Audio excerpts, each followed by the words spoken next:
AQShning asosiy raqibi endi Rossiya emas, maydonda Xitoy.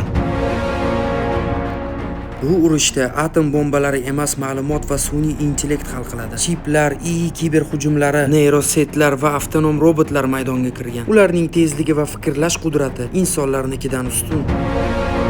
AQShdagi robot oshpazlar, haydovchisiz Waymo taksistlar, Amazon kompaniyaning 750 mingta robot ishchilari, Xitoyda esa omborxonalarni butunlay robotlar boshqarmoqda.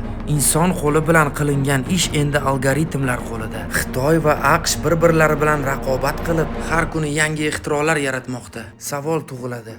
Bu raqobat insoniyatga xizmat qiladimi? Yoki odamlarning o'rnini bosadigan tizim yaratadimi?